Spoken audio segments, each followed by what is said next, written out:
Hey guys, welcome back to the channel. So today we are going to do the chapter 2 of Beehive book, class 9th, The Sound of Music, part 1. So let's start. Evelyn Glennie listens to sound without hearing it.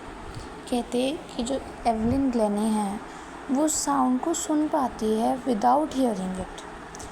सुनना मतलब उसको उसके दिल की आवाज़ आती है proper, like वो सुन नहीं सकती बट फिर भी वो साउंड को पहचान पाती है, सुन पाती है. बहुत कॉन्ट्राडिक्टरी सी बात है ना. रीड करते हैं तब पता लगेगा. So let's start. Before you read, God may have taken her hearing, but He has given her back something extraordinary. कहते भगवान जी ने उससे शायद उसकी सुनने की क्षमता जो है वो छीन ली है, लेकिन उन्होंने उसको कुछ एक्स्ट्राऑर्डिनरी, कुछ अलग ही दिया है. What we hear she feels. कहते जो हम सुन पाते हैं ना वो महसूस कर पाती है. Far more deeply than any of us. और वो भी बहुत ज़्यादा डीप, जो हम में से कोई समझ भी नहीं सकता, वैसी वाली बात. That is why she expresses music so beautifully. कहते इसीलिए जो वो म्यूज़िक को है इतने प्यारे तरीके से जो है, इतने ग्रेसफुली जो है वो एक्सप्रेस कर पाती है. Read the following account of a person who fought against a physical disability and made her life a success story.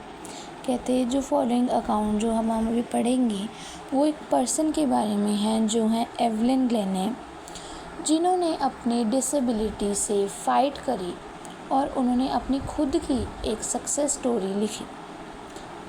So rush hour crowds jostle for position on the underground train platform. कहते एक train platform का scene है जहाँ crowd ही crowd है, वो एक दूसरे को धक्का दे रहे हैं, जैसे ऑलमोस्ट रेलवे स्टेशंस पे होता ही है. A slight girl looking younger than her 17 years. कहते स्लाइट बिल्कुल छोटी सी, पतली सी, हल्की सी लड़की है जो कि उसकी एज तो 17 ईयर्स है बट वो उससे छोटी लग रही है, यंगर लग रही है. Was nervous yet excited as she felt the vibrations of the approaching train.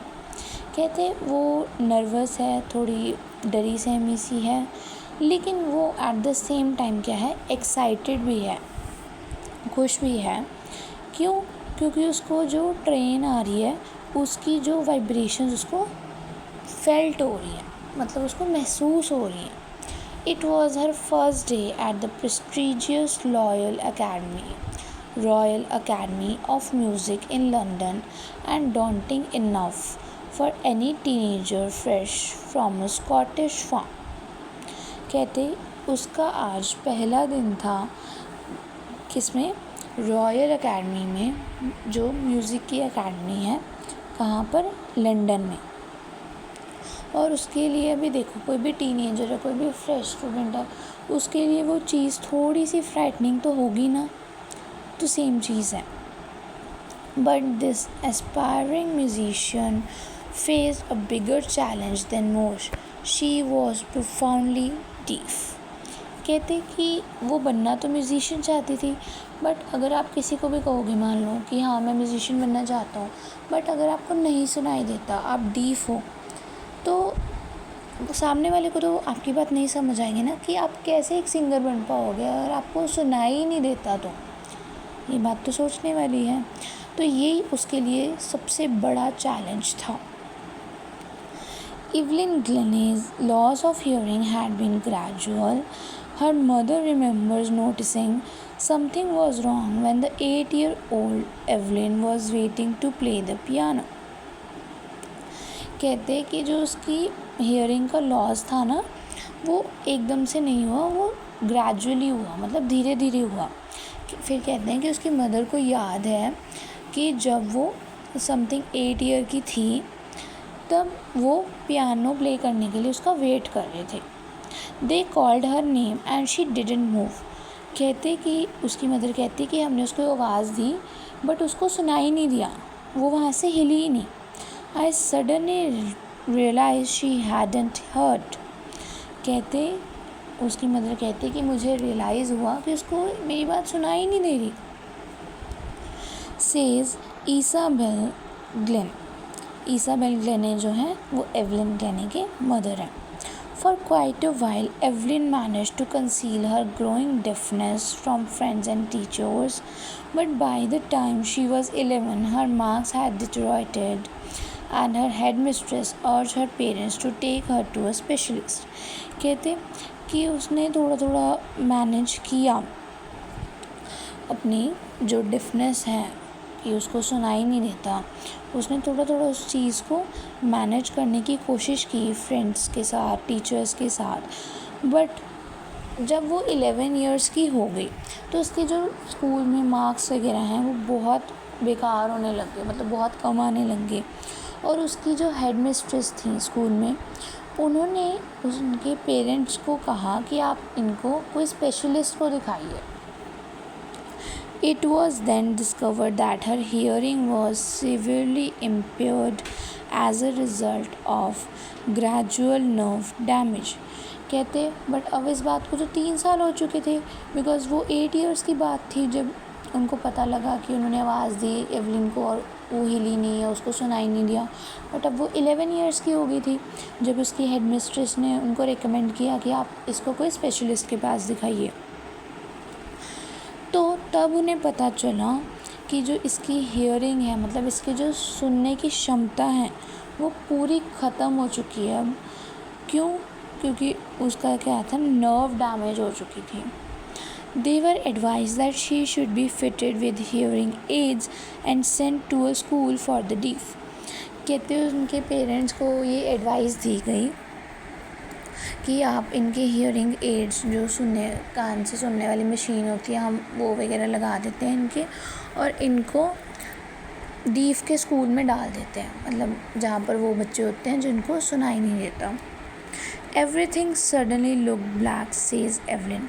Evelyn कह रही है कि एकदम से अंधेरा ही अंधेरा हो गया मेरे सामने. आप खुद भी सोचो, अगर आपको ऐसी कोई चीज़ पता लगे अपने बारे में तो एकदम से आपको शॉक भी लगेगा, आपको बहुत ज़्यादा दुख भी होगा. इसलिए कहते हैं कि ना हमें कभी कम कंप्लेन करते रहते हैं, हमें वो नहीं मिला, हमें ये नहीं मिला, बट जो मिला है बहुत अच्छा मिला है. आप हमेशा उस चीज़ के लिए ग्रैटिट्यूड रखो कि हाँ एटलीस्ट जो मेरे पास है वो बहुत लोगों का ड्रीम है. तो हमें कभी भी कंप्लेन नहीं करनी चाहिए, बल्कि जो मिला है वो आपके लिए बहुत अच्छा है, उस चीज़ को लेके चलना चाहिए, बिकॉज़ कईयों को तो वो भी नहीं मिलता. So coming back to the story, but Evelyn was not going to give up. लेकिन एवलिन जो थी वो हार मानने वाले में से नहीं थी. She was determined to lead a normal life and pursue her interest in music. कहते वो इतनी डिटरमाइंड थी, उसके अंदर इतनी विल पावर थी कि वो कहती कि मैं एक नॉर्मल इंसान की तरह ही अपनी लाइफ को परस्यू करूँगी, जीऊँगी, और अपने म्यूज़िक को भी आगे लेकर जाऊँगी, बिकॉज उसका म्यूज़िक में इंटरेस्ट था. One day she noticed a girl playing a xylophone and decided that she wanted to play it too. एक दिन उसने एक गर्ल को नोटिस किया कि वो एक xylophone म्यूज़िकल इंस्ट्रूमेंट है वो, जैसे कि ये साइड पे हमारे पास पिक्चर बनी हुई है, आप देख सकते हैं. तो उसने उस गर्ल को नोटिस किया उसको प्ले करते हुए, तो उसने डिसाइड किया कि मुझे भी इसको प्ले करना है, मुझे भी इसको चलाना है. Most of the teachers discourage her, but percussionist Ron Forbes spotted her potential. कहते सभी टीचर्स ने ना उसको डिस्करेज ही किया कि तू नहीं कर पाएगी, अगर तुझे सुनाई नहीं देता तो तू म्यूज़िक कैसे ही कर पाएगी. बट एक टीचर थे, वो थे Ron Forbes.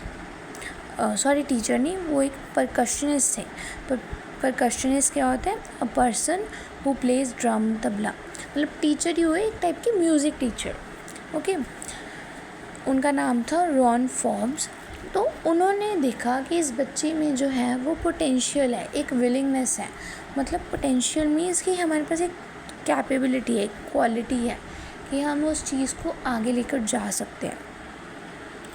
He began by tuning 2 large drums to different notes. उन्होंने 2 बड़े बड़े ड्रम्स रख दिए, दोनों अलग अलग नोट्स पे। Don't listen through your ears, he would say, try to sense it some other way. वो कहते कि तुम अपने कानों से मत सुनो, बट इसको किसी और वे से सेंस करने की तुम कोशिश करो। Says Evelyn, suddenly I realized I could feel the higher drum from the waist up and the lower one from the waist down. Evelyn कहती है कि मुझे एकदम से अचानक से रियलाइज़ हुई ये बात, मुझे ये बात समझ आई कि जो हायर ड्रम है वो जो मेरी वेस्ट है उसके अपर पार्ट में मुझे फ़ील हो रही है, एंड वेस्ट के लोअर पार्ट में मुझे जो है वो लोअर ड्रम बीट वो मुझे फील हो रही है। Forbes repeated the exercise and soon Evelyn discovered that she could sense certain notes in different parts of her body.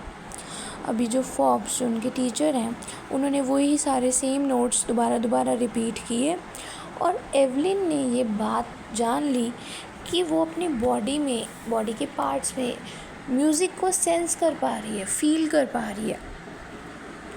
I had learned to open my mind and body to sounds and vibrations. कहती कि मैंने ये चीज़ सीख ली है कि मैं अपने mind को, अपनी बॉडी को बिल्कुल ओपन रखूँगी साउंड्स एंड वाइब्रेशंस के लिए। मीन्स वो उनको सेंस कर पा रही है, मानते हैं कि वो उनको हियर नहीं कर पा रही, but still she could sense it. The rest was share determination and hard work. लेकिन बाकी जो था बस उसकी मेहनत और लगन और उसका डिटर्मिनेशन था, उसकी कंसिस्टेंसी थी। यही कहते हैं कि अगर आप किसी चीज़ को ठान लो ना तो आपको अच्छे से कर सकते हो, बस एक आपकी विल पावर की ज़रूरत होती है और आपकी मेहनत की। फिर ऐसी कोई चीज़ नहीं जो आपको हरा सकती है, बट आपको उसमें ये कहो कि हाँ मुझे तो मेहनत भी नहीं करनी और मुझे सब कुछ मिल जाए, तो दैट इज़ नॉट पॉसिबल। सो या She never looked back from that point onwards. उसने उस दिन के बाद से कभी पीछे मुड़कर नहीं देखा। She toured the United Kingdom with a youth orchestra, and by the time she was 16, she had decided to make music her life. कहते वो यूनाइटेड किंगडम तक टूर कर आई, घूम आई एक यूथ ऑर्केस्ट्रा के साथ, और तब तक मतलब इतनी सब प्रैक्टिस वगैरह करने के बाद अब वो टाइम था कि जब वो 16 की हो गई थी। अब उसने ये चीज़ डिसाइड की कि मैं म्यूज़िक को ही अपनी लाइफ बनाऊंगी, मतलब मेरी लाइफ का पर्पस ओनली म्यूज़िक ही म्यूज़िक होगा। So she auditioned for the Royal Academy of Music and scored one of the highest marks in the history of the Academy. उसने जो royal academy of music London की थी जो वहाँ उसने audition दिया और उसने हाईएस्ट मार्क्स स्कोर किए इन द हिस्ट्री में, पूरी मतलब one of the highest marks. So it was a very big achievement. She gradually moved from orchestral work to solo performances. तो पहले धीरे धीरे वो क्या करते थे, ऑर्केस्ट्रा वर्क मीन्स ग्रुप में जाते थे, फिर वो कहाँ मूव होगी, सोलो मीन्स अकेली परफॉर्मेंसेस, मीन्स अब वो खुद ओनली परफॉर्मेंस देती थी without any group. At the end of her 3-year course, she had captured most of the top awards. अभी वहाँ का जो कोर्स था वो 3 ईयर का था, और इन 3 सालों में उसने जितने भी मोस्टली जो थे ना टॉप अवार्ड्स बहुत अच्छे, वो उसके पास आ गए थे, मतलब उसने वो जीत लिए थे। And for all this, Evelyn won't accept any hint of heroic achievement. If you work hard and know where you are going, you will get there. और इसके लिए उसने कहा कि मैं मेरी अचीवमेंट वैसी नहीं है कि एकदम से होगी। कहती मैंने मेहनत की है और मैं इसमें बिलीव रखती हूँ कि अगर आप हार्ड वर्क करोगे और आप सही डायरेक्शन में जाओगे, आपको पता है आप क्या कर रहे हो, आप क्या सही कर रहे हो, आप क्या गलत कर रहे हो, तो आप अपनी मंजिल तक पहुंच ही जाओगे। वो कोई ज़्यादा दूर नहीं है, बस आपके हार्ड वर्क और आपके राइट पाथ की ज़रूरत है एंड कंसिस्टेंसी की। Okay, and she got right to the top, the world's most sought after multi percussionist with the mastery of some thousand instruments and hectic international schedule. And ऐसे करते करते वो पहुंच गई टॉप पे, वर्ल्ड की सबसे जानी पहचानी मल्टी परकशनिस्ट, मतलब अलग अलग इंस्ट्रूमेंट्स पे प्ले करने वाली। उसको करीब 1000 इंस्ट्रूमेंट्स बजाने आते होंगे, उनको प्ले करना आता होगा। और अब उसका स्केड्यूल तो हेक्टिक होना ही था, बिकॉज अब वो इतनी बड़ी स्टार बन गई थी, तो इंटरनेशनल स्केड्यूल उसका हेक्टिक तो होना ही था। It is intriguing to watch Evelyn function so effortlessly without hearing।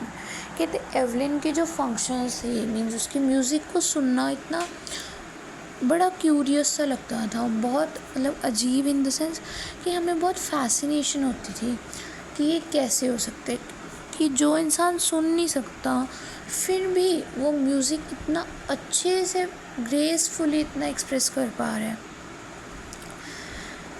In our 2 hour discussion she never missed a word। कहते हैं हमारे 2 आवर की डिस्कशन थी और उसमें उसने एक वर्ड तक मिस नहीं किया। मतलब मैं बोली जा रहा हूँ तो उसको वो सब वो फील कर पा रही है। Men with bushy beards gave me trouble, she laughed। वो कहते हैं कि मैन जिनकी बियर्ड्स होती हैं वो मुझे ट्रबल करते हैं, मतलब मुझे वो नहीं पसंद। फिर वो हंसने लगी ऐसे।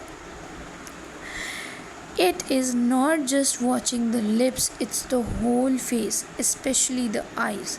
She speaks flawlessly with a Scottish lilt। कहते हैं कि उसका फेस, उसका पूरा फेस, उसकी आइज़, उसके लिप, उसके लिप्स, उसके चीक्स सब मतलब इतने प्यारे हैं। एंड वो इतना फ्लॉलेसली बोलती है, मतलब बिना अटके हुए, बहुत आसानी से, बहुत अच्छे से बोलती है। और उसका जो वे ऑफ स्पीकिंग है वो कैसे स्कॉटिश है थोड़ा सा। My speech is clear because I could hear till I was 11, she says। वो कहती है कि मेरी स्पीच इतनी क्लियर है क्योंकि मैं जो 11 ईयर्स तक तो है तब तक मैं सुन पाती थी ना, इसलिए। But that doesn't explain how she manage to learn French and master basic Japanese. But जो ये इसकी बात है वो ये बात को एक्सप्लेन नहीं कर पा रही कि उसने फ़्रेंच को कैसे सीखा और वो बेसिक जापनीज़ को मास्टर कैसे कर पाई। मतलब ये उसके एक्स्ट्रा ऑर्डिनरी स्किल थी। As for music she explains it pores in through every part of my body. वो कहती है कि जो म्यूज़िक है वो मेरी रग रग में है, मेरी बॉडी की, मतलब मेरी बॉडी में वो इतना समाया हुआ है। It tingles in the skin, my cheek bones and even in my hair. Tingle का मतलब होता है गुदगुदी। कहती कि वो मेरी स्किन में है, मेरी चीक बोन्स में है और मेरे हेयर, मेरे बालों में भी है। When she plays the xylophone, she can sense the sound passing up the stick into her fingertips। कहती कि जब भी मैं xylophone को प्ले करती हूँ तो जो उसकी साउंड है स्टिक से वो मैं अपनी फिंगर टिप्स में आते हुए सेंस कर पाती हूँ। By leaning against the drum, she can feel the resonances flowing into her body। Drums की जो रेजोनेंस है वो अपनी बॉडी में उसको वो फ्लो करता हुआ फील कर पाती है। On a wooden platform, she removes her shoes so that the vibrations pass through her bare feet and up her legs। कहती कि जब भी वो वुडन प्लेटफॉर्म पे कुछ भी अपना प्ले कर रही होती हैं तो वो अपने शूज़ को उतार देती हैं। क्यों? क्योंकि जो उनके पैर हैं, बेयर फीट मतलब नंगे पैर जो हैं, वो उनसे जो वाइब्रेशंस हैं वो उस तक पहुंच पाए, उसकी बॉडी तक पहुंच पाए, मतलब वो अपनी बॉडी में सेंस कर पाती थी वाइब्रेशंस को। Not surprisingly Evelyn delights her audiences. कहते ये बात कोई सरप्राइज़ होने वाली नहीं है, लेकिन जो एवलिन है वो अपनी ऑडियंस को हमेशा खुश करती थी अपनी म्यूज़िक परफॉर्मेंसेस से। कोई ऐसा था ही नहीं कि उसकी म्यूज़िक परफॉर्मेंस से खुश ना हो। इन 1991 she was presented with the royal Philharmonic Society's prestigious Soloist of the Year award। कहते कि 1991 में उसको अवार्ड मिला, प्रेस्टीजियस, बहुत ही बेहतरीन नामी award, soloist of the year award मिला। कौन सी सोसाइटी से? Royal Philharmonic society. Says master percussionist James blade. अब कहते हैं कि जो मास्टर परकशनिस्ट थे जेम्स ब्लेड, वो कहते हैं God may have taken her hearing but he has given her back something extra ordinary. कहते भगवान जी ने उसकी हियरिंग तो ले ली है बट उसको कुछ बहुत ही अच्छा दिया है उसके बदले में। उन्होंने बहुत ही कुछ एक्स्ट्रा ऑर्डिनरी जो हमारे पास नहीं है बट सिर्फ उसके पास है। What we hear she feels far more deeply than any of us. कहते कि जो हम सुनते हैं ना वो उसको महसूस कर पाती है, उसको फील कर पाती है, और उससे भी कहीं ज़्यादा डीपली, जितना हम सोच भी नहीं सकते, हमारे वो लेवल का ही नहीं है। That is why she expresses music so beautifully. कहते इसकी यही वजह है कि वो अपने म्यूज़िक को इतने अच्छे तरीके से जो एक्सप्रेस कर पाती है। Evelyn confesses that she is something of a workaholic. Evelyn कहती है कि मैं ऐसी टाइप की पर्सन हूँ कि वर्कहॉलिक मतलब जिस पर्सन को होता है कि मुझे काम करना ही करना है, कि वो रेस्ट नहीं ले सकता। जैसे शॉपहॉलिक होता है कि शॉपिंग करनी है, तो वैसे वर्कहॉलिक कि काम ही करना है। I have just got to work, often harder than classical musicians। कहते हैं कि जो क्लासिकल म्यूजिशियंस हैं ना, जो अच्छे म्यूजिशियन हैं, उनसे भी ज़्यादा होता है कि मैं काम करती ही जाऊँ। But the rewards are enormous. वो कहती उसके पास जो अवार्ड्स हैं वो अनगिनत हैं, एक टाइप से इतने ज़्यादा अवार्ड्स हैं। Apart from the regular concerts, Evelyn also gives free concerts in prisons and hospitals. कहते कि उसके जो रेगुलर कॉन्सर्ट्स हैं वो तो होते ही हैं, लेकिन एवलिन फ्री कॉन्सर्ट्स भी करती है प्रिजन यानी जेल वगैरह में एंड हॉस्पिटल्स में। She also gives high priority to classes for young musicians. कहते कि वो जो यंग म्यूजिशियंस हैं, जो अभी आने वाले फ्रेशर्स हैं, वो उनको भी क्लासेस देती है। Anne Richland of the Beethoven Fund for Deaf Children says she is a shining inspiration for deaf children. They see that there is nowhere that they cannot go. कहते हैं जो एन रिचलिन है बिथोवन फंड की of deaf children, वो कहते हैं कि जो हमारे पास एवलिन है वो एक शाइनिंग स्टार है, वो इंस्पिरेशन है, वो बच्चों को जागरूक करती हैं, ऐसे बच्चों को जिनको सुनाई नहीं देता। कहते उसकी वजह से वो एक एग्ज़ाम्पल है सोसाइटी के लिए कि ऐसी कोई जगह नहीं जहाँ आप नहीं जा सकते। मीन्स आप जिस भी चीज़ को अचीव करना चाहते हो आप कर सकते हो, आपको कोई डाउट नहीं है उसमें, बट आपकी विल पावर और आपका हार्ड वर्क उसमें ज़रूर लगेगा। देन दुनिया की ऐसी कोई ताकत नहीं कि आपको वो चीज़ अचीव करने से वो रोक पाए। And specially for def children, उनको लगता है कि हमें तो सुनाई नहीं देता, हम कुछ कर नहीं सकते, बट स्टिल आप देखो जो एवलिन है वो कितनी अच्छी एग्ज़ाम्पल है कि हमारी कमज़ोरी को हम हमारी सक्सेस में अड़चन ना समझ के एक कमबैक समझें कि नहीं, अगर हमारे साथ ये हुआ है तो हम इस चीज़ की वजह से रुकेंगे नहीं, हम आगे बढ़ेंगे और हम अपनी सक्सेस को ज़रूर अचीव करेंगे। Evelyn Glennie has already accomplished more than most people twice her age। कहते एवलिन ने अब तक इतना कुछ नाम कमाया, इतनी फेम कमा ली है जितना कि मोस्ट ऑफ द पीपल, बहुत से लोग अपनी दुगनी एज में भी नहीं कर पाते। इतनी एज में और बीइंग डेफ इतना कुछ उसने कर लिया है। She has brought percussion to the front of orchestra and demonstrated that it can be very moving।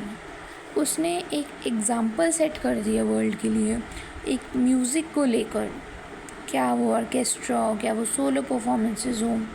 She has given inspiration to those who are handicapped people who look to her and say, if she can do it, I can। And not the least, she has given enormous pleasure to millions. कहते वो एक इतनी प्यारी, एक इतनी अच्छी inspiration है हमारे पूरे वर्ल्ड के लिए कि जो एक हैंडीकैप इंसान है, जो एक डिसेबल पर्सन है, वो भी अपनी लाइफ में बहुत अच्छा कर सकते हैं. तो हमें उनसे ये इंस्पिरेशन लेनी चाहिए. If she can do it, I can. अरे आप लोगों के तो अंग पैर सही है ना, आपके तो भगवान जी से प्रे करो कि आपकी सारे बॉडी पार्ट सलामत है. तो अगर वो कुछ अचीव कर सकते हैं तो आपको तो भगवान जी ने फिर भी बहुत कुछ दिया है. आप क्यों नहीं अचीव कर सकते? आप भी अचीव कर सकते हो. और जो एवलिन है, उन्होंने बहुत सारे मिलियंस ऑफ पीपल के चेहरों पे स्माइल लाई है. उनको एक अच्छाई दी है, पूरे वर्ल्ड को प्लेजर दिया है. So that was the story. But इस स्टोरी का जो लेसन था वो हमें सीखना जो बहुत इम्पॉर्टेंट है. ऑलवेज़ जो मार्क्स, ग्रेड्स, ये सब चीज़ें नहीं होती, बट आपकी नॉलेज जो है वो ज़रूर होनी चाहिए. It's not always about marks, but life में आप क्या अचीव करते हो, क्या अच्छा करते हो, वो ज़रूर है. Good Karma and everything. Like आप किसी चीज़ को आप ये ना समझो कि इसकी वजह से मैं वो नहीं हो पाया या ये चीज़ होगी मेरी लाइफ में तो मैं तो कुछ कर ही नहीं सकता या कर ही नहीं सकती. No, you can achieve your goals. बस आपको रुकना नहीं है, आपको अपनी मेहनत को जारी रखना है और काम करते रहना है. डोंट वेट कि कोई आपके लिए आके करेगा, आपको ही करना है. एंड हार्ड वर्क तो आपको करना पड़ेगा, उससे आप पीछे नहीं हट सकते. देन आप अगर आपको हार्ड वर्क नहीं करना तो आप सक्सेस को भूल जाओ. सो या, that was all the story. Thanks for watching.